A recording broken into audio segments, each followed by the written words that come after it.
चंद्रदीप नरके असू दे, संजय दादा आणि मी स्वतः प्रकाश आंबेडकरांना पहाटे भेटायला गेलो.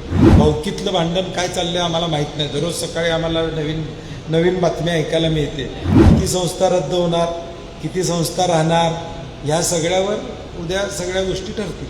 पक्षाचा लेबल घेऊन कधी जिल्हा मध्यवर्ती बँकेची पायरी आम्ही चढलो नाही, गोकुळची पायरी आम्ही कधी चढलो नाही. ते एकत्र असले तरी दूध उत्पादक माझ्या बाजूने असणार आहे. 3 महिने तुम्ही गोकुळची बदनामी का केली? ती महाविकास आघाडीचं सरकार होतं त्यावेळी आम्ही काय केलं का?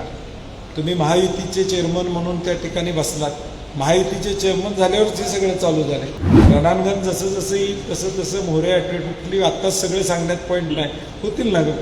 शेवटी 25 उमेदवार आमचे उभे राहणार, हे एवढं कन्फर्म आहे. मुळात प्रशासक नेमण्याबद्दल मुश्रीफ साहेबांनी मुख्यमंत्र्यांना 22 वेळा सांगितलं होतं की प्रशासक नेमू नका म्हणून. या गोकुळमध्ये गेले 25-30 वर्ष महाडिक साहेबांचं पॅनल होतं, त्यावेळी काँग्रेसची सत्ता होती. कुठं आम्ही त्या पद्धतीने भूमिका त्या ठिकाणी घेतली नाही. मुख्यमंत्र्यांनी कधी हस्तक्षेप केलेला मला तरी आठवत नाही. जिल्ह्यातलंच नेतृत्व कुंकत असेल तर मग राज्याच्या नेतृत्वाला हस्तक्षेप करायला संधी मिळते.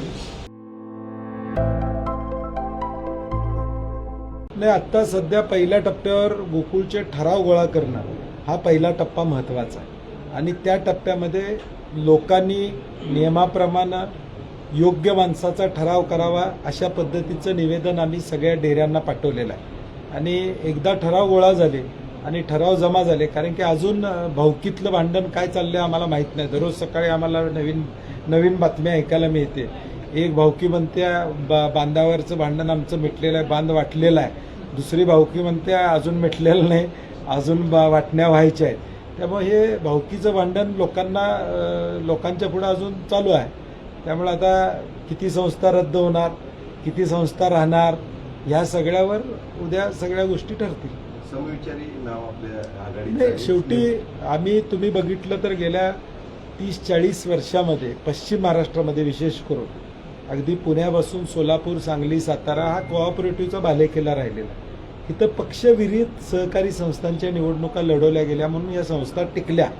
पक्षाचा लेबल घेऊन कधी जिल्हा मध्यवर्ती बँकेची पायरी आम्ही चढलो नाही, गोकुळची पायरी आम्ही कधी चढलो नाही. त्यामुळं शेवटी ही 5.5 लाख शेतकऱ्यांशी निगडीत संस्था आहे. ती पक्षापेक्षा शेतकऱ्यांचा हिताचा निर्णय घेणारी असली पाहिजे अशी माझी भूमिका आहे. अशी तुमची भूमिका असली तर दुसऱ्या बाजूला सगळ्या पक्षाचे नेते एकत्र येऊन तुमच्या विरोधात आघाडीची मोड मानतायत.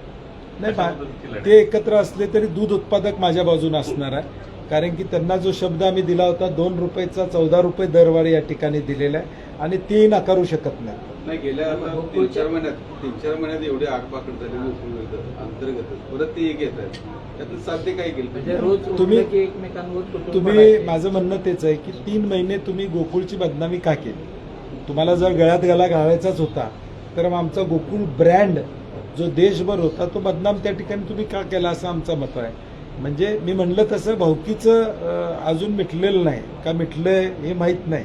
त्यामुळे ते ज्यावेळी पॅनल होईल, प्रत्यक्ष निवडणूक लागेल, त्याच वेळी सगळ्या गोष्टी पुढे येतील. सर, एका बाजूला माहितीचं मिटलंय म्हणतात, मात्र दुसऱ्या बाजूला अशाच एका याच्यावर हलालच्या प्रमाणपत्रावरनं एक मुद्दा सध्या गाजतोय. महायुतीमधीलच काही घटक तो मुद्दा समोर आणतायत. माझा मूळ उद्देश काय पहिलं की गोकुळ ब्रँड टिकला पाहिजे, यासाठी कोण प्रायोरिटी देणार आहे? 5.5 लाख शेतकऱ्यांना आम्ही दर 10 दिवसांना 80 कोटी रुपये देतो. हे शेतकऱ्यांचं या जिल्ह्याचं अर्थकारण हे ऊस, शेती आणि उद्योग या 3 विषयावर चालतं. ऊस आणि दूध हा महत्त्वाचा घटक या जिल्ह्याच्या अर्थकारणावर आहे आणि म्हणून तो सुरक्षित ठेवणं ही माझ्यासारख्या कार्यकर्त्याची जबाबदारी आहे. गेल्या 5 वर्षात पाहायला गेलं तर गोकुळला चौकशी लावण्याचा प्रयत्न झाला, SIT स्थापन करून त्या संदर्भातल्या काही चौकशी करण्याचा प्रयत्न झाला. एकूणच नेमकं मग 5 वर्षात काय चालू होतं? नाही, माझं म्हणणं काय आहे की ती महाविकास आघाडीचं सरकार होतं त्यावेळी आम्ही काय केलं का? तुम्ही महायुतीचे चेअरमन म्हणून त्या ठिकाणी बसलात. महायुतीचे चेअरमन झाल्यावरच हे सगळं चालू झाले. म्हणजे त्यांच्यातल्या भांडणाचं नुकसान गोकुळवर होऊ नये एवढी आमची अपेक्षा आहे. हलाल सर्टिफिकेटमुळे कुठेतरी गोकुळच्या ब्रँडला धक्का पोहोचला असं वाटतंय. मी म्हणलं तसं की नाही, काय आहे की हे वाद निर्माण करण्यामध्ये कुणाचा काय उद्देश आहे मला माहीत नाही.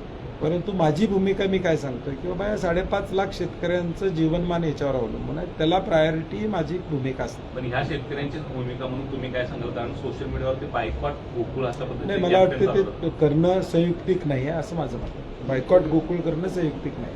एकीकडे निवडणुकीची प्रक्रिया सुरू झालेली आहे, मात्र प्रकाश बेलवाडे म्हणतायत ही प्रक्रिया चुकीच्या पद्धतीने चालू झाली आणि बेकायदेशीर आहे.